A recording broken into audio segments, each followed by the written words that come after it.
আচ্ছা আঙ্কেলের যে শেয়ারটার কথা বলছেন ওটা, আচ্ছা এই যে আবারও বলছি যে মান্থলি চার্ট এটা লম্বা সময়ের আর ইতিহাস দেখালে চার্টটা নষ্ট হয়ে যাবে। তো যাই হোক, এই ওভারঅলই মাসের পর মাস এই নিচে গেছে। তো একটা সময় ওই যে 8 টাকা 7 টাকা থেকে আবার এই যে 15-16 টাকা পর্যন্ত গেছিলো, সেটা দেখা গেছে যে এই যে 18 সালের ওই দিকে। তো তারপর থেকে দেখা গেছে যে আবারও সে নিচের দিকেই আসছে। তো 21 সালের দিকে যেয়ে আবার ওই 15-16 টাকার ওই দিকে গেছিলো, তারপর থেকে আবার এই যে নিচের দিকে। তো এটা হচ্ছে মাসের পর মাস একটা হিসাব, ঠিক আছে। ওভারঅল যদি আপনি জিনিসগুলো দেখেন তো এটা আসলে তো ডাউন ট্রেন্ড তো আর বলার কিছু নাই। আচ্ছা, এবার আসেন এই ছোটো ছোটো বিষয়গুলো যদি দেখেন যে ওই মাসের ভিতরে যে সপ্তাহগুলা চলতেছিল সেই ঘটনাগুলা।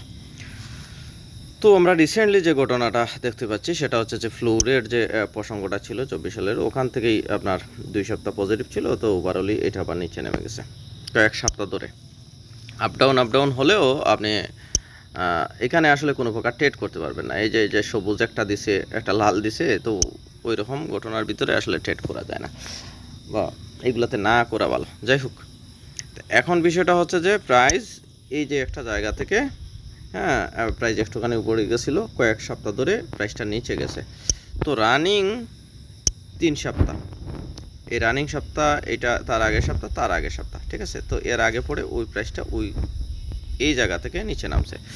তো এর আগে পরে ফ্লোর থেকে উঠানোর পরে এক সপ্তাহ এইভাবে টান দিছিল, কিন্তু আবার নিচেই নেমে গেছে। তো যাই হোক, এই হলো বিষয়।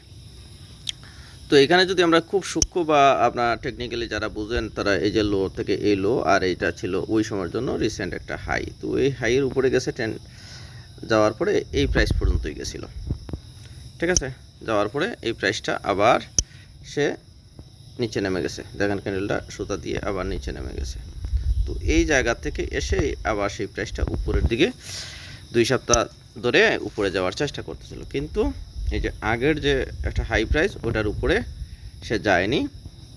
আচ্ছা, তো এবার আসেন বর্তমান সিচুয়েশন, যে দাগটা দিছি সেই দাগের ভিতরে আসেন। আমি জানি না কোথায় আপনি কিনছেন, তো সেই জায়গাটাকে আমরা ডেইলি চার্টে আসলাম প্রতিদিনের ঘটনা দেখতে। তো আজকের ঘটনাটা ছিল এটা, ঠিক আছে। আর এর আগে যখন উপরে গেছিলো কয়েকদিন, তো এই ঘটনাটা ছিল ওইটা। তো তারপরে ওভারঅলি নিচে নেমে গেছে এই জায়গাটাই, যে জায়গা আমরা আগে মার্ক করছিলাম। আর এখান থেকে আবার এই টানা 2 সপ্তাহ যে আমরা যেটা দেখলাম, তো এখানে 4-5টা ক্যান্ডেলে এক সপ্তাহ হয়ে যায় আর কি। তো সেই হিসাবে তো এইখান থেকে এই যে আমরা উইকলি চার্টের যে 2 সপ্তাহ আমরা পজিটিভ দেখছি, তো এইখানে হচ্ছে কি এই যে 2টা লাল ক্যান্ডেল, সেটা কিন্তু আপনি ওখানে দেখতে পাবেন না। কারণটা হচ্ছে এখানে পুরো সপ্তাহের ঘটনাটা সে ফাইনালি লাল সবুজ দেখাবে, আর ডেতে প্রতিদিন যা হচ্ছে সেটাই আপনাকে দেখাবে। তো এখন মুদ্রা কথাটা হচ্ছে যে এই প্রাইজের উপরে গিয়ে আজকে এইরকম একটা সবুজ ক্যান্ডেল দিয়ে যদি উপরে ক্লোজ করতো তাহলে ভালো ছিল, কিন্তু দিন উপরে গেছে, বাট এটা ফাইনালি ক্লোজিংটা নিচে হয়ে গেছে।